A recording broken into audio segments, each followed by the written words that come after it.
were 5 books that I bought at the Edinburgh Book Festival. We were just there for the books, not for any panels or talks or whatever.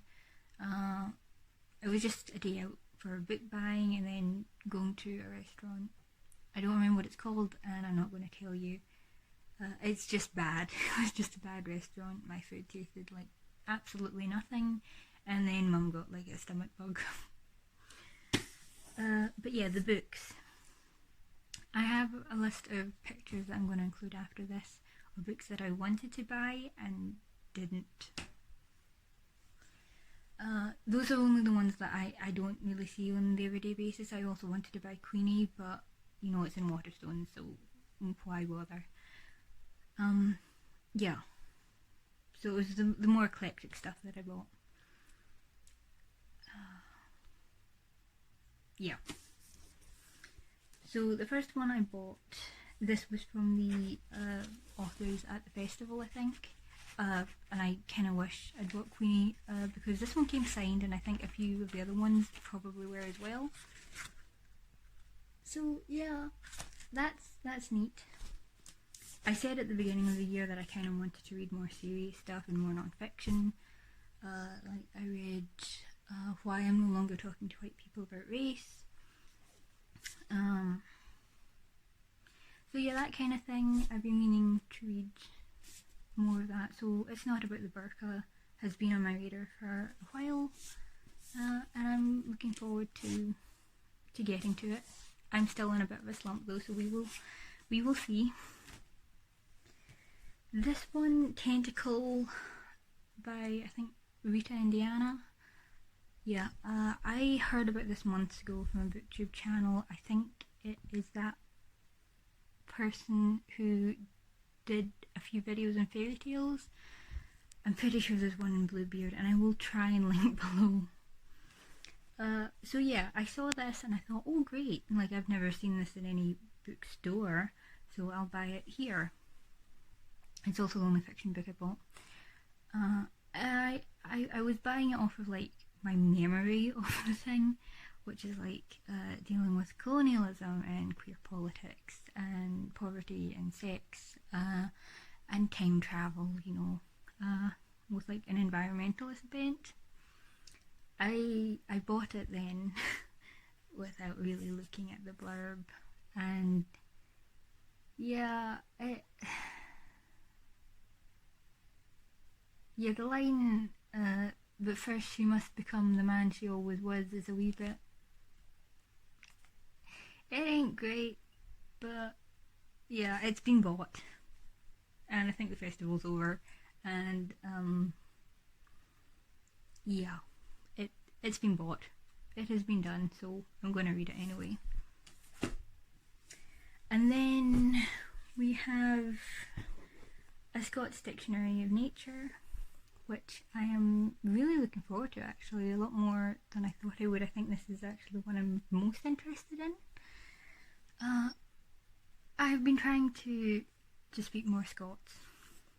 Trying to and failing to. The cringe was very... yeah, the cringe was a thing in this household, so I don't really speak a lot of Scots. But also I just love language books like that, like the Horologicon and An Unkindness for Ravens, which is all about like the names for like groups of animals. So this sounds amazing to me. And then, okay, analogy time. I'm not a scientific person, and it's like so highly specialised and whatever, I just feel like I turn off, like it's too complicated for me, so I turn off. But if I were to like, there's a book I want to write that deals with virology, and if I were to do research for it, I would not trust myself to like read one book. I would need to like read a dozen and then like cross-check everything, make sure that I've not read like a book by someone who isn't really backed by the community or whatever. And I feel like this is the same thing. I want but I also I really want more of these books because I think this sounds like such an interesting topic. And the book is An Ecology of World Literature from Antiquity to Present Day. So it's questions like what constitutes a nation's literature and how does that, how do they interact from country to country? How does, say, I don't know, Chinese literature, how does that influence, I don't know, Korean literature or something, say? And I don't know, I feel like this book isn't big enough to cover all of that, but I am really interested in this. This is something I didn't quite know that I was interested in until, I saw it on the shelf and then I was like, yes. So yeah, I'm excited about that one too. And in this one, I don't know, sometimes I go to a shop, like an independent bookstore, and I see something and I think, oh, that sounds really interesting. And then I come home and I'm like, why did I buy that? This isn't exactly that, because I am interested in religion in Scotland, because sectarianism, but yeah, the last one is Scottish Gods, Religion in Modern Scotland 1900 to 2012. And I'm also kind of interested because I think it was around when I was around 12 that I noticed the New Age boom and Wicca and stuff coming in, which I was also really interested in. So I'm really interested in what this has to say on that. So yeah, those are the 5 books that I bought at the Edinburgh Book Festival.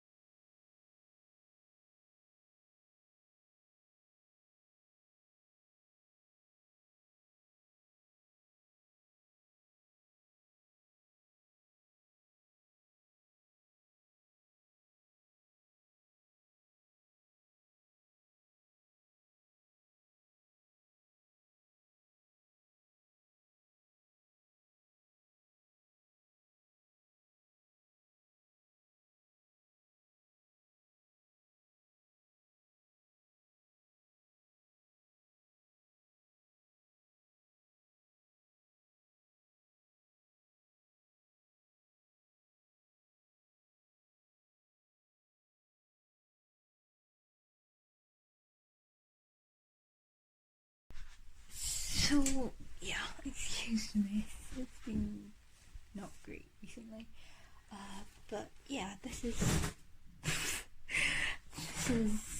exciting.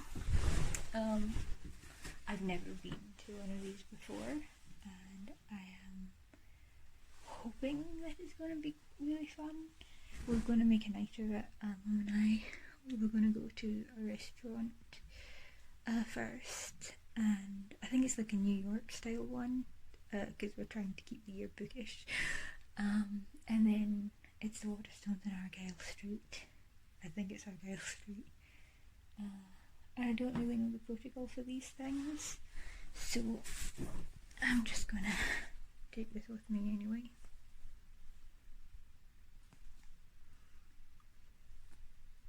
It's not gonna hurt.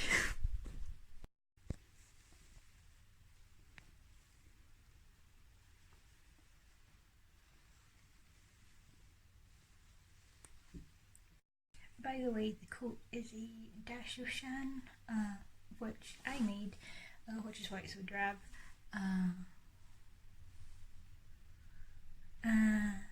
Yeah, so you can tell that I am going with a theme, which I'm worried will be corny, but at the same time, I really like dressing up, and this is a great opportunity for dressing up, so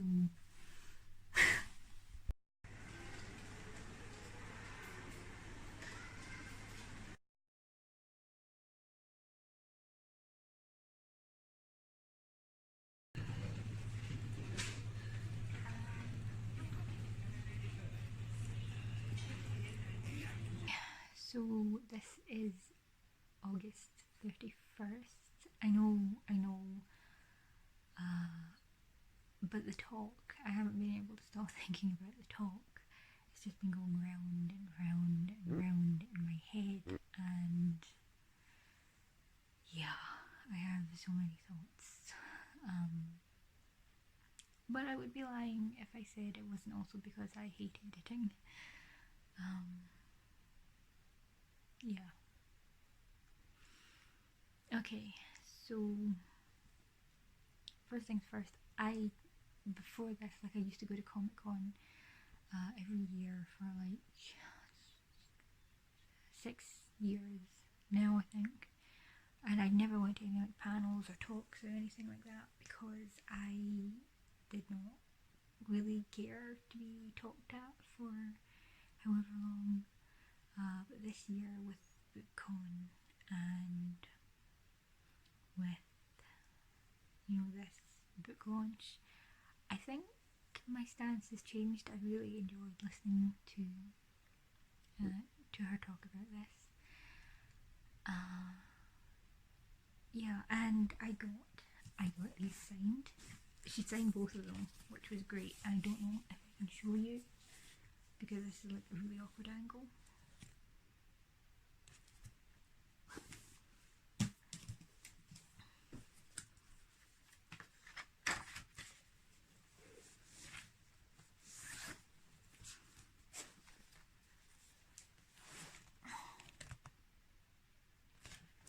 So yeah, we got some really like interesting character tidbits, like Kitty, of course, being a bit like Hiccup, I think, from How to Train Your Dragon, and of course the link between Azula and Ren is kind of obvious, but yeah, it was mostly okay. So it really interested me in the way that she was talking about, in the way that she was talking about like demographic and accessibility,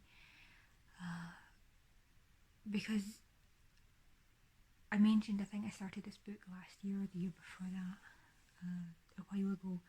I started the Poppy War and I didn't get past chapter 1 because I had like this idea of taking like really in-depth notes, and I ended up getting like having to like take down like the actual things that were happening to remember for the review, and then like another set of things like 5 to 10 items that either were drawn from history or from that I could recognise from history, or you know, from like they mention that she ties her hair to the ceiling when she's studying so that she doesn't fall asleep. I don't know whether that's like an actual thing that happens, or if it's just like a Dramaland thing, but I recognise that from dramas. And I don't know how you pronounce it, but I've always said Synagard. And when they went there, like my brain immediately went Beijing. That's Beijing.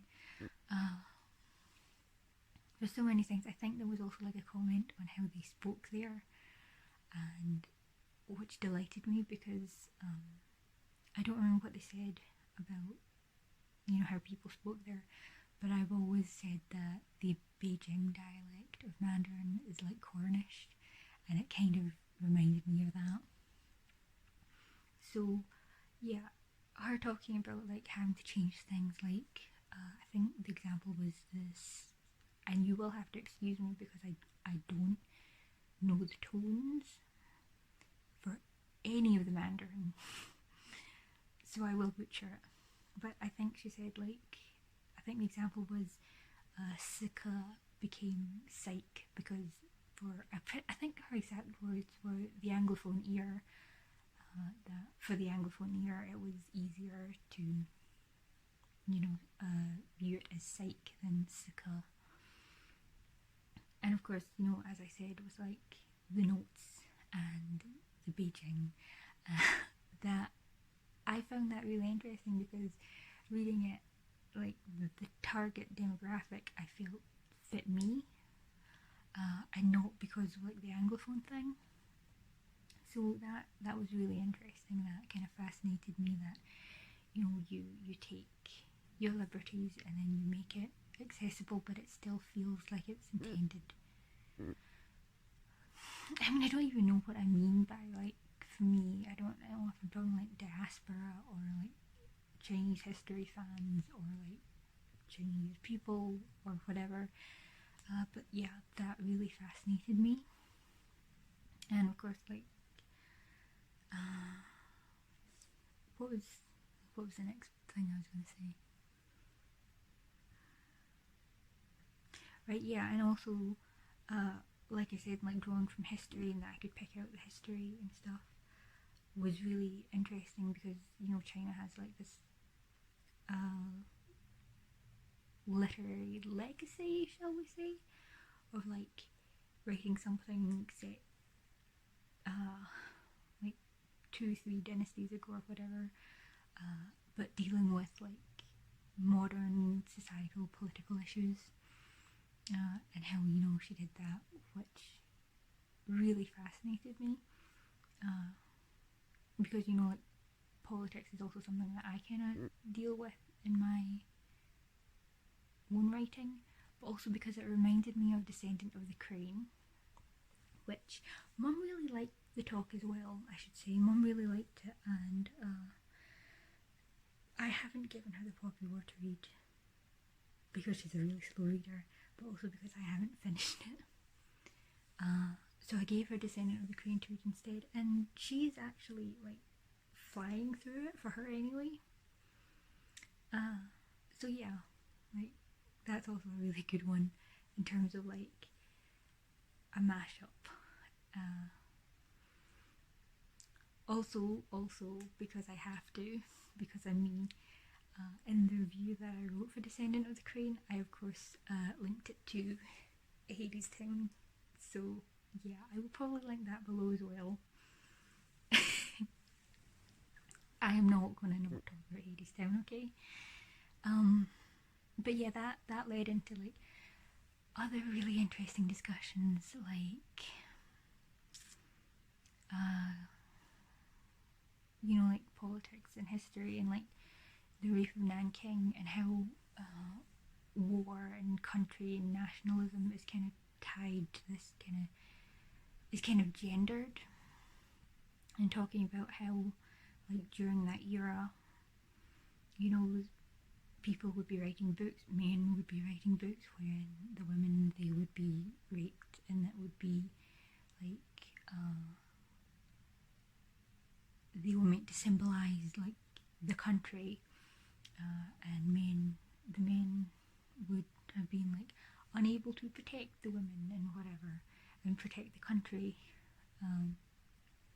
and that the women didn't really matter because they just were meant to symbolise the country, and you know, how men were also like kind of written as impotent in times of like war. You know, what was the Opium Wars and the 100 Years of Shame, and of course, like the rape of Nanking, the literal name of that historical event is the rape of Nanking, which was really interesting. And then of course it got into politics, which, you know, the fact that once the Mao came into power, they didn't want to talk about it because, you know, you just come into power, you don't want to be talking about your losses. And then I think it was the 80s they said that things changed, of course, and you know, then it became something you could use for nationalism, to bolster nationalism, and yeah. And of course that led to talks about well, it led to talks about colonialism as well, but because of Hong Kong and like furthering like this kind of gendered narrative, one of the things that's come out about Hong Kong is depicting China as like this mother who, and Hong Kong is this child who was lost and then is now, you know, like was kidnapped and then is now like this ungrateful spoiled brat and doesn't want the presents that China is giving it, and is just, and they're like being led astray by like foreign forces, and it was really interesting. And of course they had Jeanette moderating the panel, not the panel, sorry, doing this whole Q&A thing, and of course that was, Jeanette posts a lot about Hong Kong and stuff. So yeah, this whole thing went like full circle and also delved into like colonialism, because Hong Kong benefited Britain by being wealthy, but colonialism still sucked. It sucks. And of course I'm tying that back to this other thing that was discussed in the panel, which is like the entire conceit of the book, which was Ren is like Mao, and so it deals with like this whole what if, but in a historical context rather than like speculative historical fiction, and it deals with this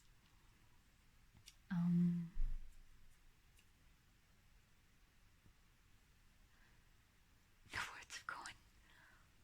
Yeah, between like imperialism and Mao and all of that. Like neither option is good, and what do you do in that? What do you do in that situation? You're kind of caught between a rock and a hard place. And this whole like, she said she wasn't happy with this whole like Mao and stuff, and other people being like written off as sociopaths. Like, how do you get from someone who cares about people to someone who would like instigate the Great Leap Forward, and how do you get from one to the other? And again, that also kind of made me think of Descendant of the Crane. And this is basically just me telling you to read these books and watch, listen to Hadestown. So it was a really interesting talk. Especially, like as I said, like for me, as a Chinese person, as diaspora. Also, I think she mentioned that she wrote about like this equivalent of the Rape of Nanking. Like it's been a few days and I have been thinking about this over and over, but it's not that clear anymore. So if I make a mistake, I'm sorry. You have 2 links to help you out where I've gone wrong. And she couldn't really write like the actual happening because that wasn't like true for her. So she wrote about finding out about it. And that kind of reminded me of like the diaspora experience. Like you don't get the first hand. I think that's what I was going to say anyway. I'm sorry, I'm a wee bit out of it. So it made me think of like being Unknown Voices writer, like using historical fantasy, pseudo-historical fantasy to kind of talk about politics. I'm not, like, the War Quartet is politics, the rest of them not necessarily. That's a lie. Reading of White Arrows, that duology is also politics. Like, I'm not taking from like actual historical events the way she is, but it made me think about that. It made me think about representation, because people always say, write what you love and write what you wanted to read when you were a kid. And I thought I was doing that, but this year I kind of realised that yes, I am, but also my whips are very angry.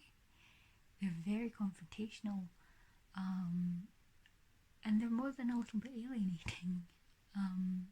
And I don't just mean to like the Anglophone audience, or diaspora, or even Sourcelanders. I mean, like, to me as well, this includes me, so it's probably everyone. One of them was like nigh unreadable because like we'd point out signs that were in traditional characters, and then we would, like, this group of undercover people using code names. Their code names would be in simplified Chinese, so you couldn't read it, and they would like Shanghai comes from an idiom or a phrase, and like we have the phrase also in like simplified characters. You can't read any of it. So it's given me like a lot to think about my own writing, which of course gives me a lot to think about my own identity. So this has been like a reckoning for me, which I was not expecting to get from a book launch, but whatever. Yeah, so this entire thing has been like fascinating for me, and I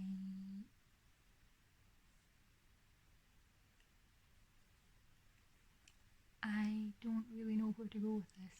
I don't really know what to say to this, how to finish it off, except that these are really amazing books, and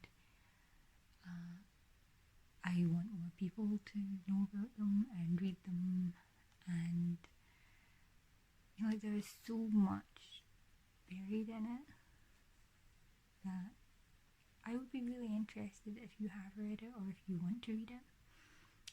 If you would please get in contact with me, especially if like you're not Chinese, because one of the questions was, I think even the opening question was like from Jeanette herself. I think she uses she, her pronouns, I'm sorry. I think so. I think she uses she, they pronouns. And the question was like, you know, as like a Chinese person, as like diaspora, I don't necessarily know what white people are getting from this, and I would be really, because like I'm a big history fan, and I am like, you know, like a big Chinese history fan. I am like, this is my jam. So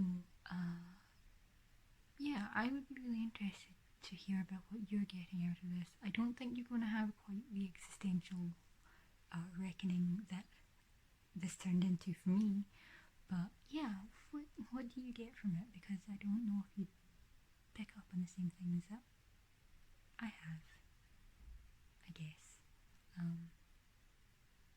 So I think I've rambled enough now, and I'm gonna stop. Bye.